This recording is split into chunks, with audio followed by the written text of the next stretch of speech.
حسد کا اپوزٹ کیا ہے؟ حسد تو یہ تھا کہ اے اللہ اسے یہ نعمت چھن جائے، یا یہ تمنا کہ اسے نعمت چھن جائے۔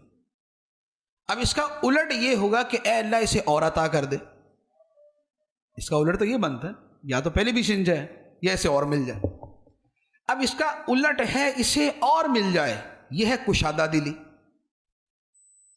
یہ کشادہ دلی ہے، یہ سخاوت ہے، یہ دل کا نیک ہونا ہے، یہ دل کا اچھا ہونا ہے۔ اب یہ ایسی چیز ہے کہ جس میں یہ والی تمنا اور آرزو زیادہ ہو کہ اے اللہ اسے اور زیادہ عطا کر دے، اللہ تعالیٰ اس بندے کو اور زیادہ عطا کر دیتا ہے۔ حسد کا علاج علماء نے یہ فرمایا کہ جس کے بارے میں دل میں حسد کی کیفیت پیدا ہو نا، اس کے لیے دعا کر دینی چاہیے، اس کے لیے دعا کر دیں۔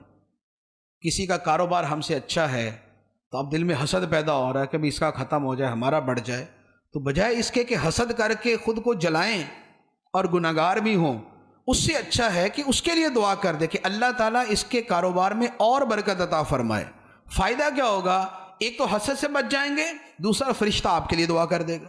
یہ حدیث مبارک ہے، ایک فرمایا کہ جو بندہ اپنے بھائی کے لیے یہ دعا کرتا ہے کہ اے اللہ اسے یہ شے عطا فرما دے، فرشتہ اس بندے کے لیے دعا کرتا ہے کہ یا اللہ یہ دعا پہلے اس کے حق میں قبول فرما۔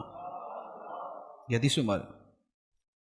تو اب آپ دیکھیں کہ حسد سے تو سامنے والے کا کچھ نہیں گیا، اپنا نقصان ہو گیا، لیکن کھلا دل والا ہونے سے، کشادہ دل والے ہونے سے اللہ تعالیٰ اس بندے کو بھی عطا فرما دیتا ہے، اس کو بھی عطا فرما دیتا ہے۔